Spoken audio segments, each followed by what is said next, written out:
ഇടത് ഹിന്ദുക്കൾ എങ്ങോട്ട്? കേരളത്തിൽ രാഷ്ട്രീയപരമായിട്ട് ഈ ഹിന്ദുക്കൾ ഇടതുപക്ഷത്തോട് ചേർന്ന് നിൽക്കുന്നവരാണ്. കാലാകാലങ്ങളായിട്ട് അതിന് നിരവധിയായിട്ടുള്ള കാരണങ്ങളുമുണ്ട്. ആ ഇടത് ഹിന്ദുക്കൾ വരും വർഷങ്ങളിൽ എങ്ങോട്ട് പോകും എന്നത് വളരെ നിർണായകമായിട്ട് കേരള രാഷ്ട്രീയം ചർച്ച ചെയ്യുന്ന ഒരു വിഷയമാണ്. അത് CPM വലിയ പ്രതിസന്ധിയിൽ ആക്കിയിരിക്കുകയാണ്. അപ്പോൾ അതുകൊണ്ട് എങ്ങനെ ഈ ഇടത് ഹിന്ദു വോട്ടുകൾ തങ്ങളിലേക്ക് പിടിച്ചു നിർത്താം എന്ന ആസൂത്രണം CPM നടത്തിക്കൊണ്ടിരിക്കുകയാണ്. കാരണം BJP വലിയൊരു ശക്തിയായിട്ട് വളർന്നുകൊണ്ടിരിക്കുകയാണ്. നിലവിൽ ഈ നിയമസഭാ തെരഞ്ഞെടുപ്പിൽ CPM ലഭിച്ചിരിക്കുന്ന വോട്ടുകൾ എന്ന് പറയുന്നത് നമുക്ക് 2021 വെച്ച് കമ്പയർ ചെയ്യുകയാണെങ്കിൽ 5 ലക്ഷത്തോളം വരുന്ന വോട്ടുകളുടെ ഇടിവ് സംഭവിച്ചിട്ടുണ്ട്. 2026 ലഭിച്ചിരിക്കുന്നത് 4,47,662 വോട്ടുകളാണ് ഇത്തവണ കിട്ടിയിരിക്കുന്നത്. 21% വോട്ട് ഷെയർ ഉണ്ട്. കഴിഞ്ഞ തവണ അതായത് 2021 ലഭിച്ചിരിക്കുന്നത് 52,88,502 വോട്ടുകളാണ് ലഭിച്ചിരിക്കുന്നത്. അതാണ് ഞാൻ പറഞ്ഞത്, 5 ലക്ഷത്തോളം വരുന്ന വോട്ടുകളുടെ ഏതാണ്ട് 5,87,840 വോട്ടുകളുടെ ഇടിവാണ് സംഭവിച്ചിരിക്കുന്നത്. അപ്പം നിലവിൽ CPM തകർന്നുകൊണ്ടിരിക്കുകയാണ്. അതിന് കാരണം എന്ന് പറയുന്നത് പ്രതിപക്ഷ നേതാവായിട്ടുള്ളത് പിണറായി വിജയനാണ്. ആ പാർട്ടിയിൽ വിഭാഗീയതയുടെ പഴയ വിഭാഗീയത തിരിച്ചു വരുന്നു. അത് പല രീതിയിൽ പിണറായിയെ ടാർഗറ്റ് ചെയ്തുകൊണ്ട് വരുന്നു. നേതാക്കൾക്ക് പല അഭിപ്രായങ്ങൾ വിഷയങ്ങളിൽ ഇതൊക്കെയാണ് നമ്മൾ കാണുന്നത്. അപ്പോൾ അങ്ങനെ ഒരു പ്രതിസന്ധി ഘട്ടത്തിൽ CPM മുമ്പോട്ട് പോകുമ്പോൾ, തലമുതിർന്നൊരു നേതാവ് അതിനെ ഇല്ലാതായിക്കൊണ്ടിരിക്കുമ്പോൾ ആരാണ് ആ സ്പേസിലേക്ക് കടന്നു വരിക എന്നുള്ളത് വളരെ നിർണായകമായിട്ടുള്ള ഒരു ചോദ്യമാണ്.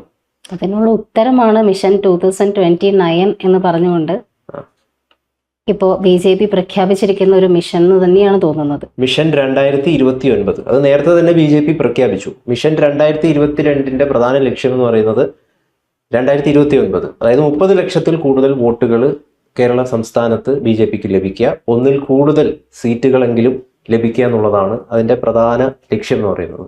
നിലവിൽ BJPക്ക് ലഭിച്ചിരിക്കുന്ന വോട്ടുകൾ നമ്മൾ 2021 വെച്ച് കമ്പയർ ചെയ്യുകയാണെങ്കിൽ അധികം വോട്ടുകളൊന്നും BJPക്ക് ലഭിച്ചിട്ടില്ല. ഏതാണ്ട് 44,000 വരുന്ന വോട്ടുകളുടെ വർധനവ് 0.12 അതിൻ്റെ വോട്ട് ഷെയർ മാത്രമേ വർദ്ധിച്ചിട്ടുള്ളൂ. അതായത് 2021 24,66,000 വോട്ടുകൾ ലഭിച്ചിട്ടുണ്ടെങ്കിൽ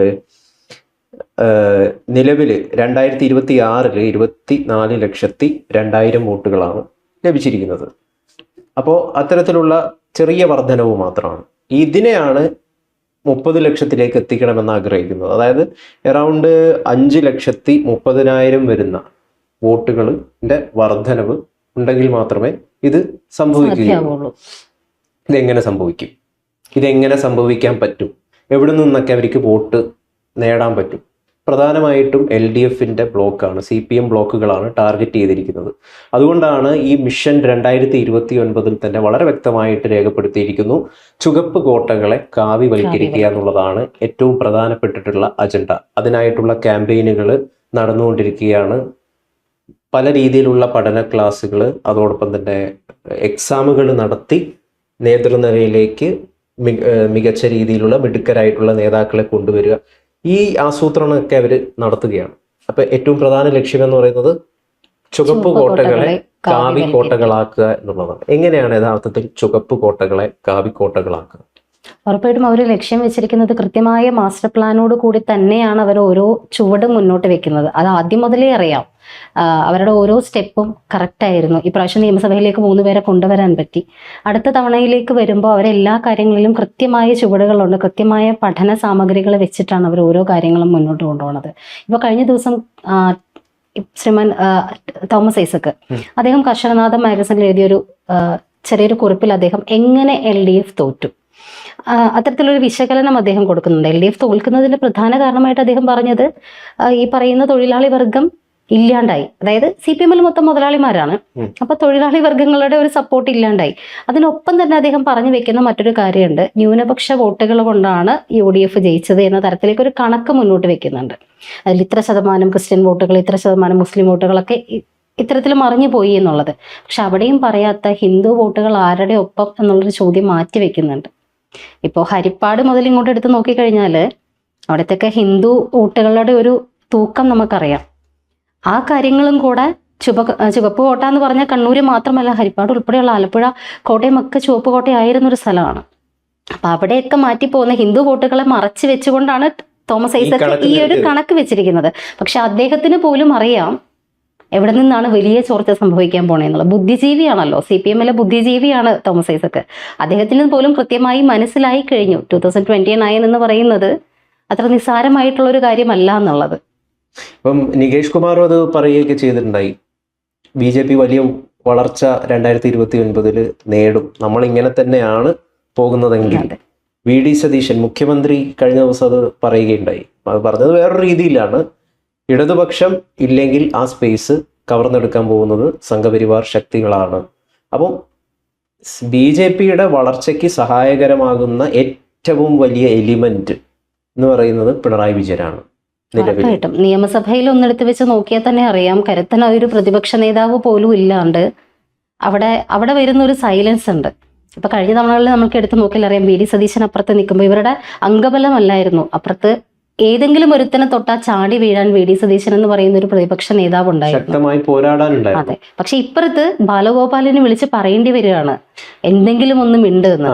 ആ അവസ്ഥയിലേക്ക് പോകുന്ന ഒരു പ്രതിപക്ഷ നേതാവ് ഇപ്പുറത്ത് നിൽക്കുമ്പോൾ ഇവരുടെ ശക്തി ശകാരിക്കുകയാണ്, പിണറായിയെ ശകാരിക്കുകയാണ്. ആ രീതിയിലേക്ക് വരുന്നു. ഇപ്പൊ സമാന്തര CPM ഉയർന്നു വരുന്നു എന്ന് പറയുന്നു. ഈ LDF-ന്റെ ഇടതുപക്ഷത്തിന്റെ തോൽവി വിശകലനം ചെയ്യാൻ ആർക്കും തുറന്നു പറയാം, ഇനി നിങ്ങൾക്ക് തുറന്നു പറയാമെന്ന് MABPക്ക് ആഹ്വാനം ചെയ്യേണ്ടി വരുന്നു. അതായത് ഇത്രയും നാള് അഭിപ്രായ സ്വാതന്ത്ര്യം ഇല്ലായിരുന്നു. അത്തരത്തിൽ തുറന്നു പറഞ്ഞവർക്കെതിരെ തളിപ്പറമ്പിൽ കേസെടുത്തു, പാർട്ടി നടപടി എടുക്കുന്നു. അതായത് ഇനി വരാൻ പോകുന്ന രാഷ്ട്രീയ സാഹചര്യങ്ങൾ കൃത്യമായിട്ട് വിലയിരുത്തുക എന്നുള്ളതാണ് CPM ചെയ്യേണ്ട ഏറ്റവും പ്രധാനപ്പെട്ടുള്ള ഒരു കാര്യം. അത് പക്ഷേ ആത്മാർത്ഥപരമായിട്ട് തോറ്റെങ്കിൽ ഇതാണ് കാരണം. ഒരു വൃത്തികെട്ട നേതാവ് ഉണ്ടായിരുന്നു, അദ്ദേഹത്തിൻ്റെ അഹങ്കാരം, അദ്ദേഹത്തിൻ്റെ ധാർഷ്ട്യം, ധിക്കാരം, ഇതൊക്കെ തോൽവിക്ക് കാരണമായിട്ടുണ്ട്, ഞങ്ങൾ സമ്മതിക്കുന്നു. ഇങ്ങനെ പറയാനായിട്ട് പറ്റുന്നില്ല. ഇങ്ങനെ ഉള്ളിൽ സംസാരം നടക്കുകയാണ്. ആ സംസാരം നടക്കുന്നതിനെ കുറിച്ചാണ് മാധ്യമപ്രവർത്തകർ മൈക്കുമായി ചെന്ന് മുൻ മുഖ്യമന്ത്രിയെ, പ്രതിപക്ഷ നേതാവിനെ കണ്ടത്. അപ്പോഴാണ് അദ്ദേഹത്തിൻ്റെ മുഖഭാവം മാറി, അദ്ദേഹത്തിന് വല്ലാത്ത രീതിയിൽ അസ്വസ്ഥതയായി. നിങ്ങൾ ഈ വടിയും കൊണ്ട് എൻ്റെ മുമ്പിൽ വരണ്ട എന്നുള്ള രീതിയിലുള്ള പ്രതികരണമായി പഴയ പിണറായിയെ നമ്മൾ കാണാൻ ഇടയായി. പിണറായി വിജയൻ എന്ന് പറയുന്നത് CPM-ന്റെ ഒരു അപശകുനമായിട്ട് നിലനിൽക്കുന്നുണ്ടോ, അങ്ങനെ നിലനിൽക്കുന്നില്ലേ എന്നിപ്പം അതിനുള്ളിൽ തന്നെ ചർച്ചയായി തുടങ്ങി. അതുകൊണ്ടാണ് അപസ്വരങ്ങൾ, അതായത് വിവിധ അഭിപ്രായങ്ങൾ രൂപപ്പെടുന്നത്. ജനാധിപത്യത്തിൻ്റെ ഒരു പാത അതിൽ തുറന്നിരിക്കുന്നത്. വിഴിഞ്ഞം വിഷയത്തിൽ ശ്രീമതി ടീച്ചർക്ക് ഒരു നിലപാട്, നമ്മുടെ EP ജയരാജന് അനുകൂലമായിട്ടുള്ള മറ്റൊരു നിലപാട് ടീച്ചർ പോലും പറയുന്ന അവസ്ഥയിലേക്ക് വന്നു. ദിവ്യ അയ്യരുടെ വിഷയത്തിൽ പോലും അത് സർക്കാർ മാറുമ്പോൾ സ്വാഭാവികമായിട്ട് മാറില്ല എന്നാണ് ശ്രീമതി ടീച്ചർ പറഞ്ഞത്. തത്തുല്യമായിട്ടുള്ളൊരു അഭിപ്രായമാണ് ശൈലജ ടീച്ചർ പറഞ്ഞത്. അപ്പൊ ഇങ്ങനെയൊക്കെയാണ് CPM-ലെ കാര്യങ്ങൾ. അതുകൊണ്ട് പിണറായിയെ വെട്ടുക എന്ന് പറയുന്ന ഒരു തന്ത്രത്തിലേക്ക്, അല്ലെങ്കിൽ അങ്ങനെ ഒരു നീക്കത്തിലേക്ക് പല നേതാക്കളും കടന്നിരിക്കുകയാണ്. കാരണം അവർക്ക് ഉയർന്നു വരണം. പിണറായി ഉള്ളത് കൊണ്ട് പലർക്കും ഉയർന്നു വരാൻ പറ്റുന്നില്ല, യുവ നേതാക്കൾക്ക് ഉയർന്നു വരാൻ പറ്റുന്നില്ല. ഈ ആശങ്കയുണ്ട്. ഇവിടെ പല നേതാക്കന്മാരും, ഇപ്പോൾ ഗൗതം പറഞ്ഞതുപോലെ പല നേതാക്കന്മാർക്കും ഉയർന്നു വരാനുള്ളതായിരിക്കാം. പക്ഷെ അതിനപ്പുറം ഞാൻ കാണുന്നത് ഇതിലെ പാർട്ടിയിലെ സാധാരണ പ്രവർത്തകർ, അതായത് യഥാർത്ഥ കമ്മ്യൂണിസ്റ്റുകളായിട്ട് ഇപ്പോൾ ഉള്ള കുറച്ച് പേര്, അവര് ഇത്തരം വിമർശനങ്ങൾ ഉന്നയിക്കുന്നത് പാർട്ടി നശിച്ചു പോകരുത്, പാർട്ടി തിരിച്ചു വരണം എന്ന് പറഞ്ഞുകൊണ്ടാണ്. പക്ഷെ യഥാർത്ഥ കമ്മ്യൂണിസ്റ്റുകാർ ആരാണ് എന്ന് ഈ വിമർശനങ്ങളിലുള്ളവർക്ക് മനസ്സിലാവുന്നു. അവർക്കെതിരെ നടപടി സ്വീകരിക്കുന്നു. അപ്പോൾ ഒറിജിനൽ കമ്മ്യൂണിസ്റ്റുകാരെ നടപടിയെടുത്ത് അവരെ ഒഴിവാക്കുകയാണ്. ഇവരെ പോലെയുള്ളവർ മാത്രം മതിയെന്നുണ്ടെങ്കിൽ പിന്നെ ഇവർക്ക് എന്താണ് ഇതുകൊണ്ടുള്ള ഉദ്ദേശം? പാർട്ടിയെ വളർത്തലാണോ? പാർട്ടിയെ തിരിച്ചു പിടിക്കലാണോ? പാർട്ടിയെ നശിപ്പിക്കുക എന്നുള്ളത് തന്നെയാണ്. ഈ 2029 വേണ്ടിയിട്ട് ഇവര് വളം വെച്ച് കൊടുക്കുകയാണ് ചെയ്യുന്നത്. അല്ലാണ്ട് പാർട്ടി തിരിച്ചു വരണമെന്ന് ആഗ്രഹമുള്ളവരാണ് പിണറായിയോടുള്ള പേടി മറന്നുകൊണ്ട് ഇപ്പൊ വിമർശനം ഉന്നയിച്ചിട്ടുള്ളവര്.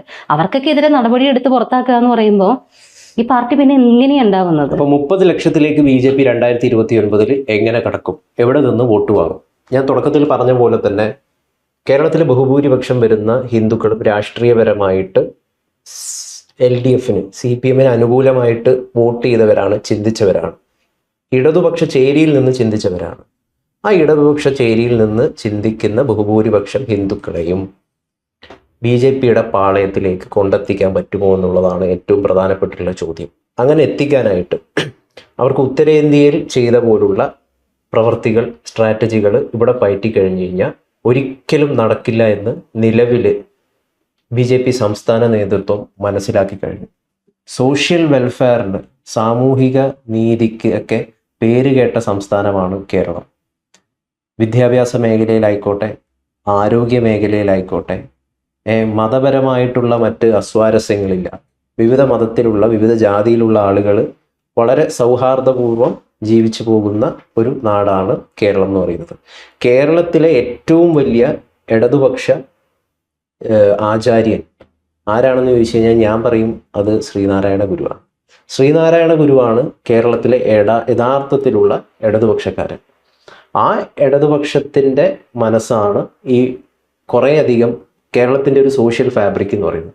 അതിനൊപ്പം അല്ലെങ്കിൽ അങ്ങനെ ഒരു ഇടതുപക്ഷത്തെയാണ് ഉപയോഗിക്കാനാണ്, ഇടതുപക്ഷ ഹിന്ദുവിനെ ഉപയോഗിക്കാനാണ് CPM ശ്രമിച്ചത്. അതുകൊണ്ടാണ് LDF നിലനിൽക്കുകയും ചെയ്യുന്നത്. അല്ലാതെ കമ്മ്യൂണിസ്റ്റ് പാർട്ടി ഇവിടെ വന്ന് രൂപപ്പെടുത്തിയ ഒരു സംഗതിയൊന്നുമല്ല ഈ ലെഫ്റ്റ് ചിന്താഗതി എന്ന് പറയുന്നത്. അവരിവിടെ വേരൂന്നി പ്രവർത്തിക്കുന്നതിന് എത്രയോ കാലം മുമ്പ് തന്നെ ഇവിടെ കുറേയധികം ഇടത് ഹിന്ദുക്കൾ ഉണ്ടായിരുന്നു, ഇടത് സാംസ്കാരിക പ്രവർത്തകർ ഈ നാട്ടിലുണ്ടായിരുന്നു. അതിൻ്റെ മുകളിലാണ്, അതിനെ ഉപയോഗപ്പെടുത്തിക്കൊണ്ടാണ് കമ്മ്യൂണിസ്റ്റ് പാർട്ടി നിലമൊരുക്കിയത്. ആ നിലമൊരുക്കൽ ഇപ്പം, അല്ലെങ്കിൽ അതിൻ്റെ സാധ്യതകൾ ഇപ്പോൾ ഇല്ലാതാകുന്നു. ആ സ്ഥലത്തേക്ക് BJP വരുന്നു എന്നാണ് നമുക്ക് മനസ്സിലാക്കാൻ സാധിക്കുന്നത്. അതുകൊണ്ടാണ് NDAയുടെ ചെയർമാനായിട്ടുള്ള KS രാധാകൃഷ്ണനെ പോലുള്ള മുതിർന്ന നേതാക്കൾക്ക് കഴിഞ്ഞ ദിവസം അദ്ദേഹം ഒരു അഭിപ്രായം പങ്കുവച്ചു. അദ്ദേഹം പറഞ്ഞത് താഴമൺ കുടുംബം, ശബരിമലയിലെ താഴമൺ കുടുംബം ഇത്രമാത്രം ശബരിമലയ്ക്ക് അശുദ്ധി ഉണ്ടാക്കിയ മറ്റൊരു കുടുംബവും ഇല്ല എന്നുള്ള രീതിയിലാണ് പ്രതികരണം നടത്തിയത്. അതെ, ഉറപ്പായിട്ടും അദ്ദേഹം പറഞ്ഞതിനോട് യോജിക്കുന്നു. കാരണം ഭഗവാന്റെ പിതൃസ്ഥാനീയനാണ് തന്ത്രി. അത്തരം ഒരു തന്ത്രി തന്നെ ഇപ്പോൾ അദ്ദേഹം പറഞ്ഞൊരു പോയിന്റ് എടുത്ത് നോക്കൂ. ആദ്യം അറസ്റ്റിലായ ഒരാൾ തന്നെ നിർദ്ദേശിക്കുന്നു അദ്ദേഹത്തിന്റെ മകൻ ആ സ്ഥാനത്തേക്ക് വരണം, സമ്മതിക്കുന്നു. ഇപ്പോൾ പ്രതിയാക്കപ്പെട്ടിരിക്കുന്ന ഒരാൾ തന്നെ പറയുന്നു പകരം ഞാൻ മാറി നിൽക്കാം, പകരം എൻ്റെ മകനെ കൊണ്ടുവരണം. ഇപ്പോൾ ഇങ്ങനെ ക്രിമിനൽ കേസുകളിൽ പെട്ടവർക്ക് അവരുടെ തന്നെ ഗൗതമിനെതിരെ അല്ലെങ്കിൽ എനിക്കെതിരെ ഒരു ആരോപണം ഉയർന്നു വരുമ്പോൾ ഞാൻ മാറി നിൽക്കാം, പകരം എൻ്റെ മോനെ കയറ്റിയാൽ മതി എന്ന് പറയുന്നത് എന്ത് നീതിയാണ്? അതിൽ ദേവസ്വത്തിന് നേരിട്ട് ഇടപെടാനുള്ള റൈറ്റ് ഉണ്ട്. പിന്നെ ഹിന്ദു സംസ്കാരം വെച്ചിട്ട് അല്ലെങ്കിൽ അവരുടെ ഹൈന്ദവ ആചാരങ്ങൾ വെച്ചിട്ട് ഉറപ്പായിട്ടും പിതൃസ്ഥാനീയനാണ്.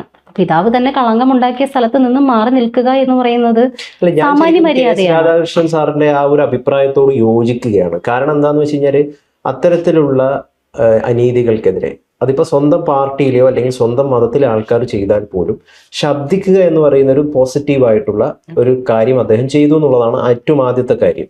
ഇപ്പൊ തന്ത്രിയാണ്, താഴമൺ കുടുംബമാണ്, അതുകൊണ്ട് അവര് കാലാകാലങ്ങളായിട്ട് അവിടെ പൂജ ചെയ്യുന്ന കുടുംബമാണ്, അവർക്കെതിരെ ഒന്നും പറയാൻ പാടില്ല എന്ന് പറയുന്ന ഒരു ഓർത്തഡോക്സ് മെന്റാലിറ്റി ഒന്നും കാണിച്ചില്ല.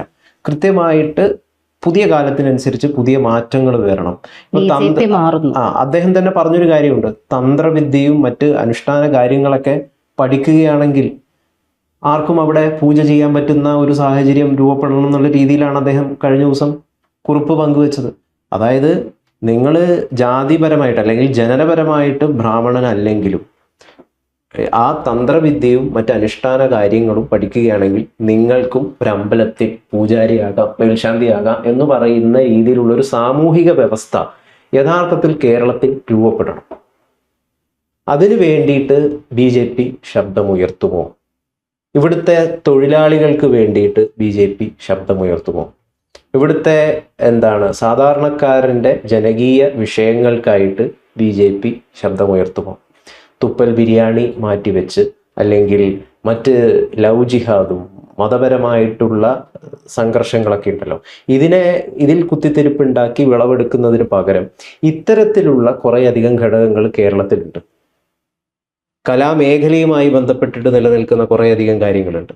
ഇതിലൊക്കെ BJPക്ക് ശബ്ദിക്കാനും ഇടപെടാനും സാധിക്കുകയെങ്കിൽ ഇടതുപക്ഷത്തിൻ്റെ സ്പേസ്, അല്ലെങ്കിൽ ഇടതുപക്ഷത്തിൻ്റെ ഞാൻ പറയാൻ പറ്റുന്നില്ല, ഇടതുപക്ഷത്തിന് ബദലായി മറ്റൊരു ഇടതുപക്ഷം, ഇടത് ഹിന്ദുത്വയുടെ ഒരു ഇടതുപക്ഷമായിട്ട് BJPക്ക് മാറാൻ സാധിക്കുമെങ്കിൽ മാത്രമേ കേരളത്തിൽ അവർക്ക് യഥാർത്ഥത്തിൽ കേരളത്തിൻ്റെ ഹൃദയത്തിലേക്ക് ഒരു പ്രവേശനം BJPക്ക് ഉണ്ടാകുള്ളൂ എന്നുള്ളതാണ്. നിലവിൽ അവർക്ക് ലഭിച്ചിരിക്കുന്ന ഒരു വോട്ടുകൾ എന്ന് പറയുന്നത് കുറേയധികം തീവ്ര ചിന്താഗതിക്കാരുടെ അല്ലെങ്കിൽ അത്തരത്തിലുള്ള കുറേയധികം ആളുകളുടെ വോട്ടുകളാണ്. ബഹുഭൂരിപക്ഷം വരുന്ന ഹിന്ദുക്കളും തീവ്രവാദികളല്ല, ബഹുഭൂരിപക്ഷം വരുന്ന ഹിന്ദുക്കളും മാറ്റത്തിനെ സ്വീകരിക്കുന്നവരാണ്. അനാചാരങ്ങൾ മാറേണ്ടതാണ് എന്ന് അതിനു വേണ്ടി വാദിക്കുന്നവരാണ്. അപ്പൊ ഇത്തരത്തിലുള്ള ഇടത് ഹിന്ദുക്കളെ കൂടെ നിർത്താൻ ബി ജെ പിക്ക് പറ്റുമെന്നുള്ളതാണ്. പ്രബുദ്ധരായ മലയാളം. അങ്ങനെ ഇടത് ഹിന്ദുക്കളെ കൂടെ നിർത്താൻ ബി ജെ പിക്ക് പറ്റണമെങ്കിൽ CPM-ന് ബദലായിട്ടുള്ള ഒരു ഇടത് ചേരിയെ ഒരുക്കാൻ ബി ജെ പിക്ക് സാധിക്കും. അതിനെങ്ങനെ സാധിക്കും എന്നുള്ളത് പ്രധാനപ്പെട്ടുള്ളൊരു വിഷയമാണ്. അതുമായി ബന്ധപ്പെട്ടിട്ട് പറയാനുള്ള കുറേയധികം കാര്യങ്ങളുണ്ട്. കൃത്യമായിട്ടുള്ള സ്ട്രാറ്റജിയും പ്ലാനുകളും ഉണ്ടെങ്കിൽ ഒരു ഇടത് ഹിന്ദു ബദൽ ബി ജെ പിക്ക് കേരളത്തിൽ ഒരുക്കാൻ പറ്റും, വലിയ നേട്ടവും ഉണ്ടാക്കാൻ പറ്റും.